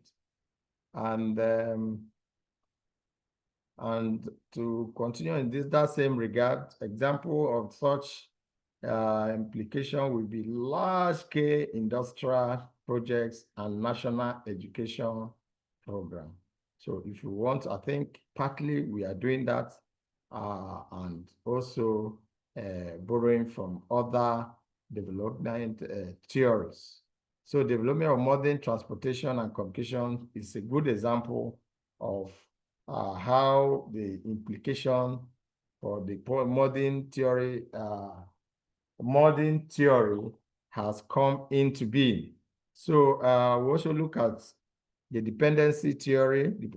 I think we talked about dependency as it argues that underdevelopment is a result of exploitative relationship between developed and developing country as a state dependency. What the argument, as we have known, is that the developed world has been exploiting us, and there should be a way that a country should stand on its own and develop. And the policy implication of such theory is to say that there should be economic diversification, reducing dependency on raw material exports by diversifying into economy instead of exporting just raw materials whose value is far less than the processed item of the same good.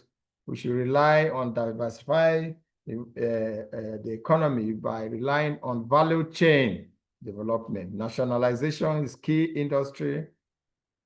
nationalizing the key industries to retain more economic benefits within the country. Excuse me, let me take water. I used to have water by my side. Just a few minutes.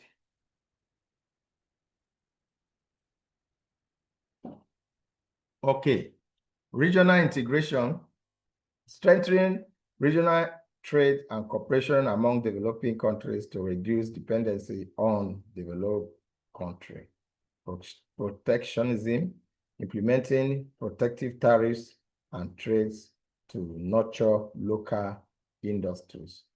I think Nigeria has been doing few of that, but it's not holistic.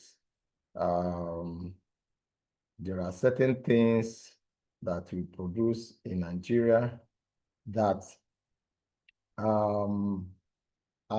it has not been able to take care of our local needs, but we just allow them to be exported, creating shortages and all of that. And things that Nigerians are producing or industry can produce in Nigeria, if you bring protective tariffs, the prices or the taxes on those imported goods can be increased to discourage their importation.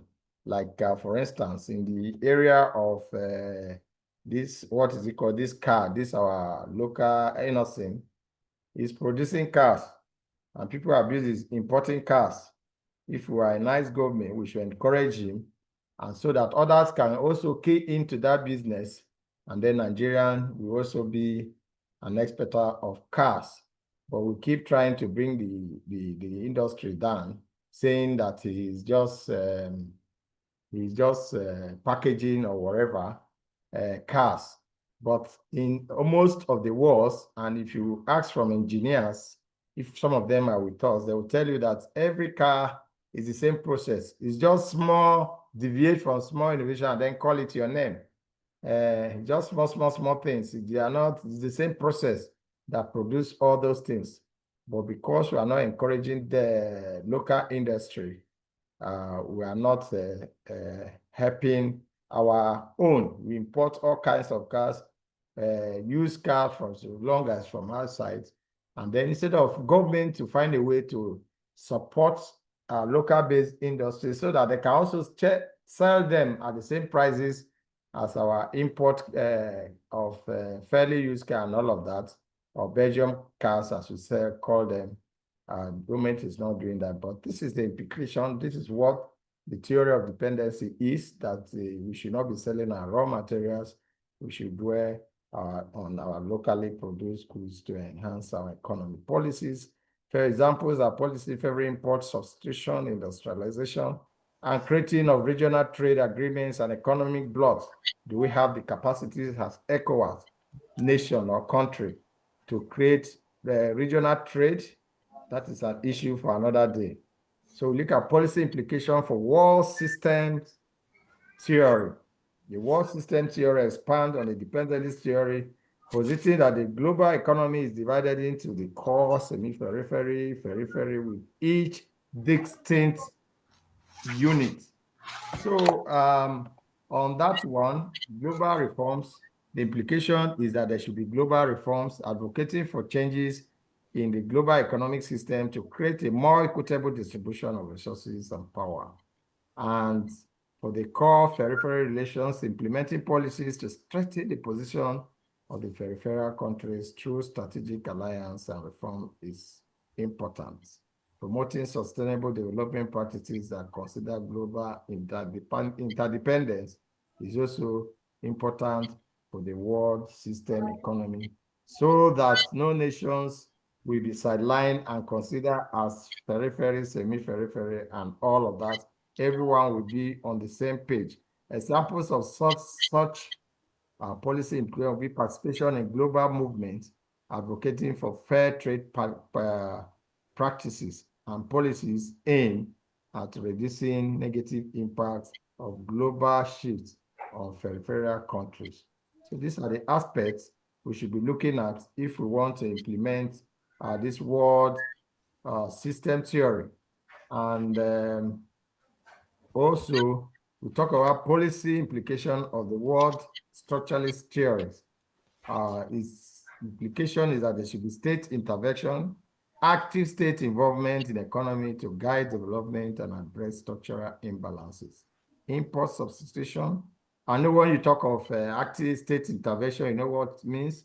Government should be interested, invest in infrastructure, invest in companies, invest in things that can help the country, invest in education, things that can move the country. Import substitution, encouraging local production of goods to reduce dependency on imports. Instead of importing goods from outside, relying on import goods from Europe and all of that, thereby exporting our employment, we should think of how to produce our own goods and services and consume them as well. Terms of trade, improving terms of trade for developing countries through negotiation and policy adjustments. You can decide what quantity of goods and items you can import and negotiate with a particular country, and then what they can, what you export to that same country. It's important. Social policies, implementing social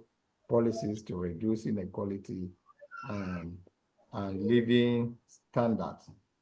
An example of such structural theory would be government-led industrialization programs and social welfare programs to address poverty and inequality. We have seen this structuralist theory during Babangida regime didn't work for us.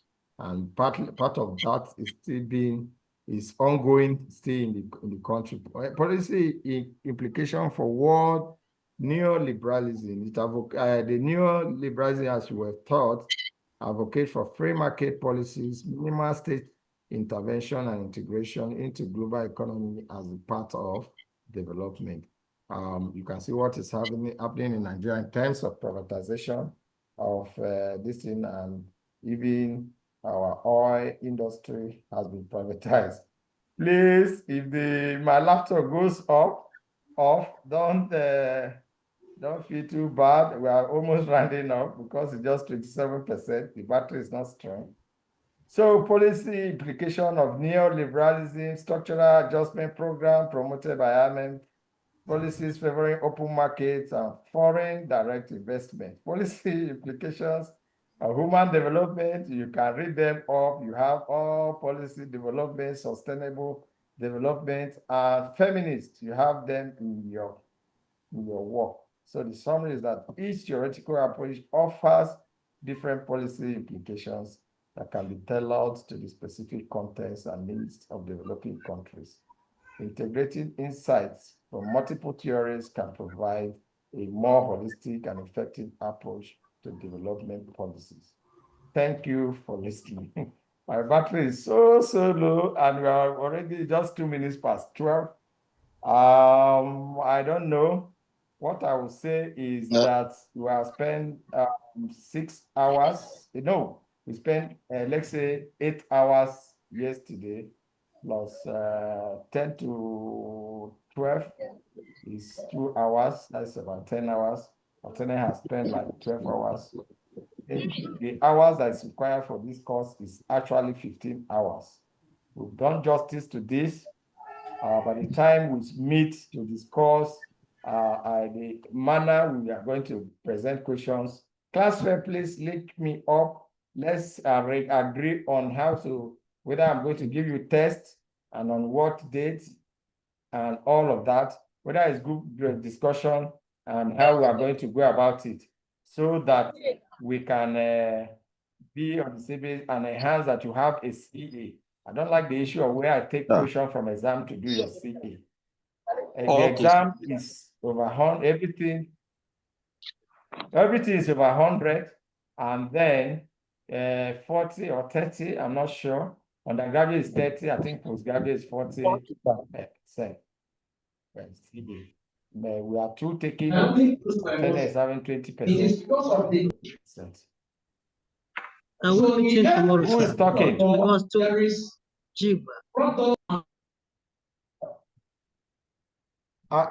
You said? I didn't get that. Are we meeting tomorrow? Tomorrow is probably at this point. Let me just thank. So I said at this point, let me thank you for listening. And then we continue the discussion, because tomorrow I'll be holding classes with a PGD class. Our class so far has ended because we only have 1 week. And Tene has done his part, I've done my part. I will continue with the PGD class tomorrow. Except if you have other things that Tene has not covered and he wants to cover, like that aspect, maybe tomorrow you can use the appraiser component to do it. That would depend on your discussion with him. If I have time, I will do too. But tomorrow I'll be handling the PGD class. Thank you, and God bless you. Thank you, sir. Thank you. Thank you so much, sir. God bless you. Appreciation. Thank you so much. Thank you. All right. Take care. You and too. Bye-bye to everyone. Bye-bye. Yes. Bye-bye, Thank you. sir. Thank you. Okay. No coach left. Please, there are a few announcements for the class. Okay. Okay. Okay. So, and the first one, and the HOD frowns at we posting unnecessary things on the group. We had created our group, and the essence was for us to post whatever we want there, as far as it meets a community standard. Why we avoid the other group? You could, I think all of us can see how he asked that question. Third, Chagu, please, if you are here, avoid posting certain things on that group. Please, that's the first. And then the second one. Thank you. Attendance Thank you so for, much, class. Attendance for CyPES. Class rep, sorry. Okay.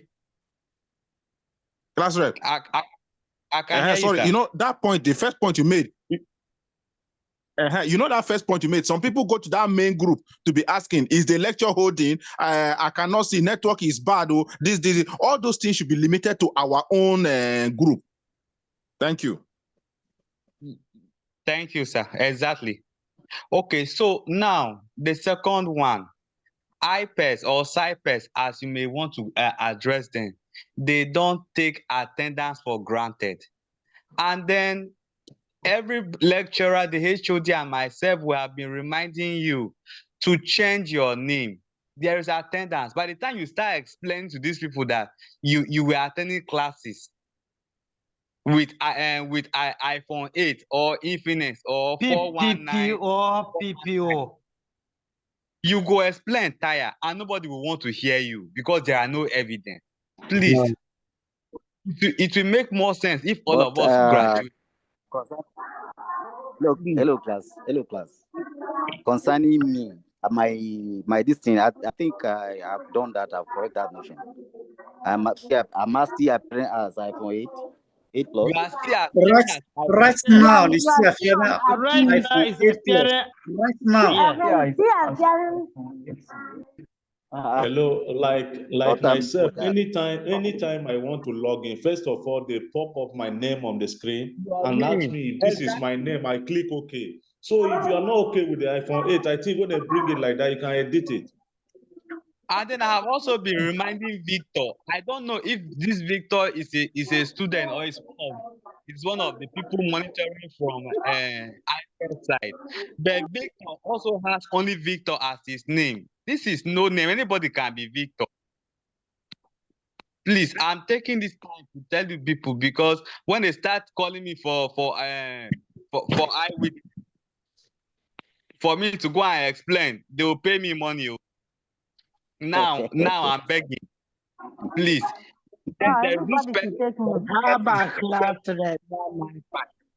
Please let us remember to change our names. It will work better for us. Coach Rep, me, I'm only on one group.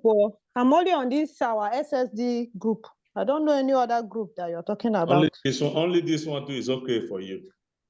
But because you're talking about the general group, the student group, I don't know that one.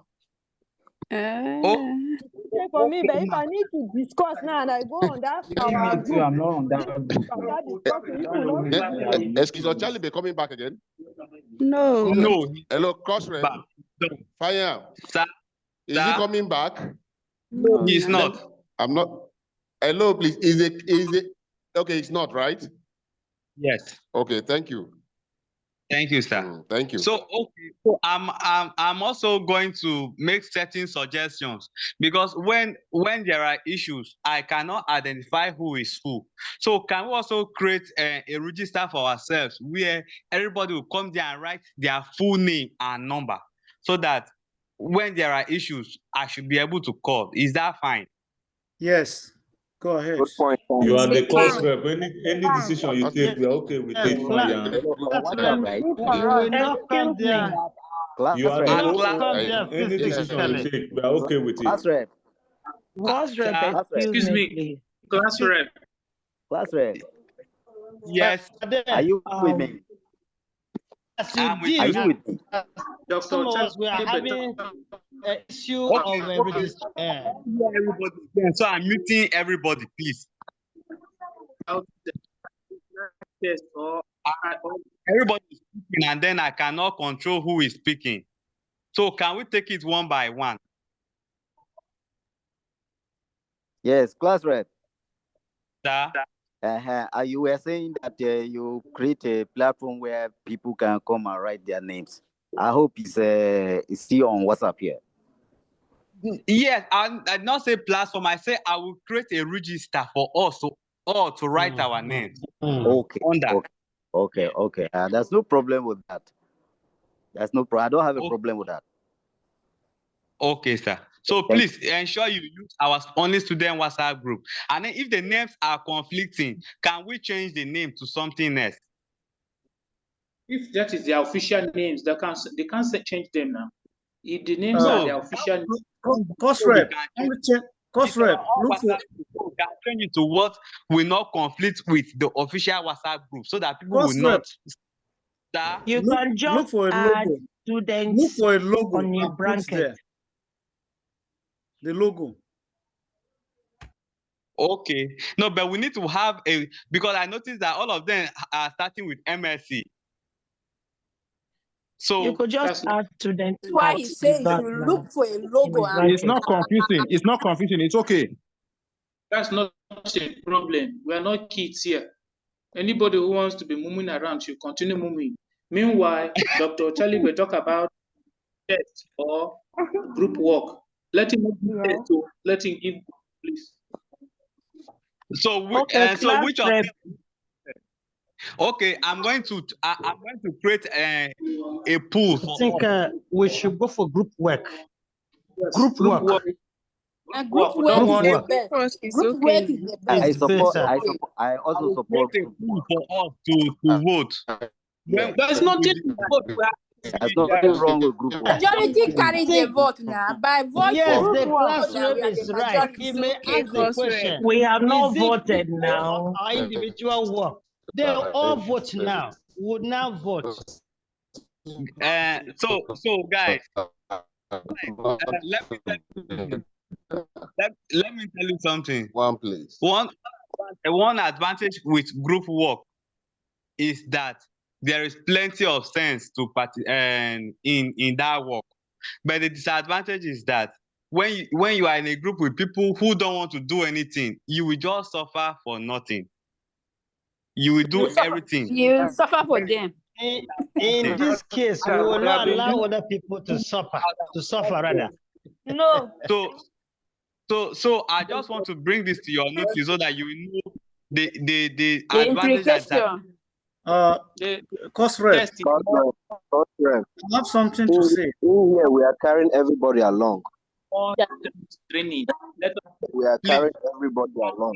It's either we carry everybody around, or if you misbehave, if you don't come with your input, or otherwise, in the finance, other thing, they will remove you and report you to the national. That's how they used to do it. This is not not beginners now. Yes, the decision should be with you when they if you don't contribute, they will remove you and report you. Remove your name. Simple. It has been even done in undergraduates. Yes. Or masters. This is a senior class and this adult class. This score is yes. I'm going for group work. This score is being recorded. So we'll go to our WhatsApp group and let's continue there. It's okay. It's okay. Thank you. Class rep, one final thing, ensure that the notes I think the notes should be pasted so that we go download and print.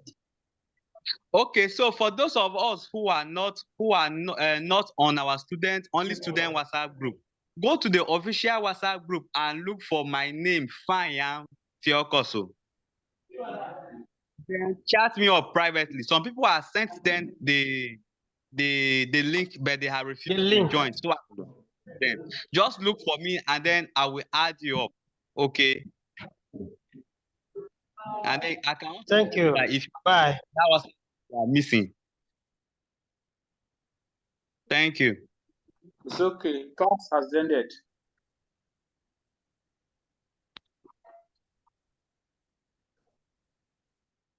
All the Muslims invite us for Salah. Love it. I'm When your. they your I'm house, when they invite you, call me too. Salah is not bad, child. Invite us, but Salah is not bad, child. There should be meeting for that too. I am log us out. There will be an opportunity for us to meet ourselves. Meeting.